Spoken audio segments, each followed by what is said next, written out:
नारायण अखिल गुरु भगवान नमस्ते। शिवाय नमः, शिवलिंगाय नमः। नमस्कार, मैं आचार्य कृष्ण गोपाल शर्मा और आप देख रहे हैं ज्ञान पथ। आज की चर्चा में नवग्रह का जीवन पर क्या प्रभाव है, इस विषय पर चर्चा करेंगे। कर्म, भाग्य और ब्रह्मांड की दिव्य व्यवस्था है नवग्रह। आज का विषय ज्योतिष जिज्ञासुओं के लिए अत्यंत गूढ़ एवं रहस्यमय है।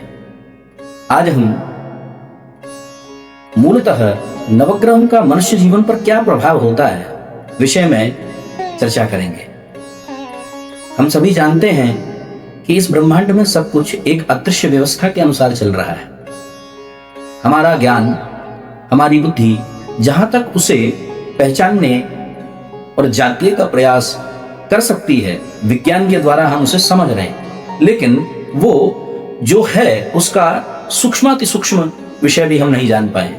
ऋषियों ने हजारों वर्ष पहले इस रहस्य को समझाने के लिए यथा पिंडे तथा ब्रह्मांडे जैसे शब्दों का इस्तेमाल किया है, अर्थात जैसा ब्रह्मांड में है वैसा ही मनुष्य के भीतर भी है। तो जानते हैं नवग्रह क्या है। हमारे वेद का एक अंग है ज्योतिष, और ज्योतिष के अंदर 9 ग्रहों को प्राथमिकता दी गई है। जैसा कि आप जानते हैं, सूर्य, चंद्र, मंगल, बुध, गुरु, शुक्र, शनि, राहु और केतु, ये नवग्रह हैं। महर्षि पाराशर ने बृहद पाराशर होरा शास्त्र में कहा है, सूर्यादयो ग्रह सर्वे कर्म फल प्रदायकः, अर्थात ये सभी ग्रह मनुष्य के कर्मों के अनुसार जातक को फल प्रदान करते हैं। इसीलिए जो मैं सदैव कहता हूं, ग्रह भाग्य के निर्माता नहीं बल्कि कर्मों का फल देने वाले ईश्वर के दूत हैं। आइए सर्वप्रथम सूर्य के विषय में जानते हैं। सूर्य जातक के जीवन में क्या प्रभाव करते हैं। सूर्य को आत्मा और शक्ति का ग्रह कहा गया है। सूर्य आत्मा जगतस्तुखश्च, अर्थात सूर्य आत्मा के प्रतीक है। सूर्य से जातक के जीवन में आत्मविश्वास, नेतृत्व, प्रतिष्ठा, पिता आदि विषयों पर आदित्य का प्रभाव होता है। यदि कुंडली में सूर्य मजबूत हो तो व्यक्ति में अद्भुत नेतृत्व की शक्ति देखने को मिलती है। उसके अंदर अद्भुत आत्मविश्वास होता है। गुरुजन और पिता का परम स्नेह भाजन एवं उनके अनुभव को प्राप्त करने वाला होता है। चंद्रमा मन और भावनाओं का ग्रह है। चंद्रमा मन का स्वामी है। चंद्रमा मनसो जातः, इसीलिए चंद्र से देखा जाता है जातक की मानसिक स्थिति को, उसकी भावनाओं को, जातक की कल्पना शक्ति, उसके माता से संबंध है।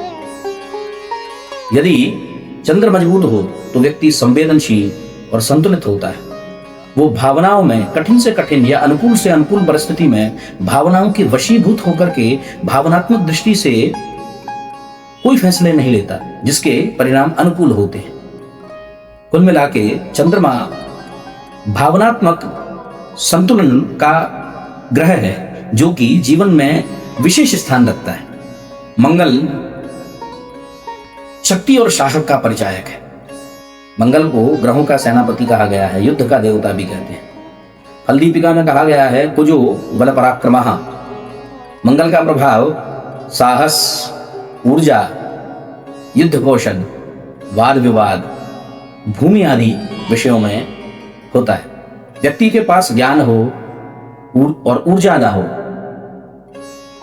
साहस ना हो, तो भी वो कुछ प्राप्त नहीं कर सकता।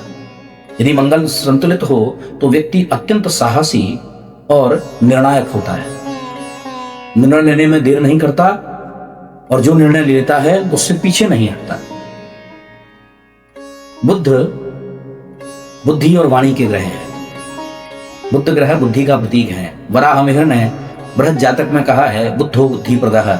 बुद्ध बुद्धि, तर्क, शिक्षा, वाणी, विचार, विवेक आदि का कारक ग्रह है। विचारों के आधार पर कर्म और कर्म के आधार पर फल होते हैं। तर्क, शिक्षा, वाणी आदि मूल ऐसे विषय हैं जिससे हम किसी भी विषय में पारदर्शिता ला सकते हैं, सटीक निर्णय ले सकते हैं। उन निर्णयों के आधार पर हमें फल प्राप्त होता है। कई महान लेखक, वक्ता मजबूत बुद्धि के कारण ही प्रसिद्ध हुए हैं। बृहस्पति ज्ञान और धर्म के ग्रह हैं। गुरु को ग्रहों का आचार्य भी कहा गया है। शास्त्र कहता है गुरुम ज्ञानम धर्मं च।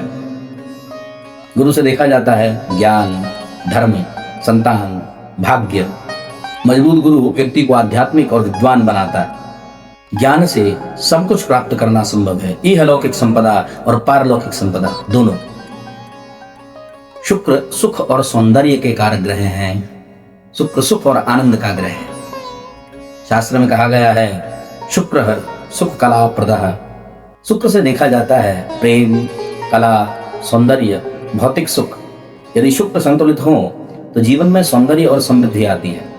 जीवन में विलासिता, आनंद, उत्सव शुक्र की ही देन है। शनि कर्म और न्याय के देवता है। शनि को कर्म प्रदाता कहा गया है। बृहद पाराशर पूरा शास्त्र में कहा गया है शनि ही कर्म फल प्रदायक है। शनि से देखा जाता है कर्म, संघर्ष, धैर्य, न्याय। यदि शनि श्रेष्ठ स्थिति में पत्रिका हो, शनि हमें धैर्य और परिश्रम का पाठ सिखाते हैं। राहु महत्वाकांक्षा और भ्रम का ग्रह है, इल्यूजन का ग्रह है। ये व्यक्ति को भ्रमित करते हैं, जो नहीं है उसे प्रत्यक्ष रूप में अनुभूत कराते हैं। जहां व्यक्ति भ्रमित हो जाता है, स्वप्न संसार में विचरण कराते हैं, नहीं करने वाले कर्मों की ओर प्रेरित और आकर्षित करते हैं। राहु व्यक्ति को असाधारण ऊंचाइयां भी दे सकता है। ये अचानक से फल देता है, चाहे वो नकारात्मक हो चाहे वो सकारात्मक, जन्म कुंडली की स्थिति के अनुसार। केतु वैराग्य और मोक्ष का ग्रह है। ये उदासीन करता है। ये समस्त भौतिक जगत संबंध आसक्ति से छुड़ाता है। आध्यात्मिक जागरण का बड़ा विशिष्ट ग्रह है केतु। अनेक महान संतों की कुंडली में केतु अत्यंत प्रभावशाली देखा गया है। तो ये कुछ सामान्य प्रभाव थे नवग्रहों के, जो जीवन के अंदर जातक पर प्रभावशाली होते हैं। समझना यह है कि ग्रह हमारे कर्मों का दर्पण है। ऋषियों ने कहा है यद भावम तद भावति, अर्थात जैसे कर्म होंगे वैसे ही परिणाम मिलेंगे। ग्रह केवल उन कर्मों का समय और परिस्थितियां बनाते हैं। यदि हम ज्योतिष को गहराई से समझें तो ग्रह हमें नियंत्रित नहीं करते, वह केवल हमें दिशा दिखाते हैं। मनुष्य का वास्तविक भाग्य उसके कर्म, संकल्प और ईश्वर की कृपा से बनता है।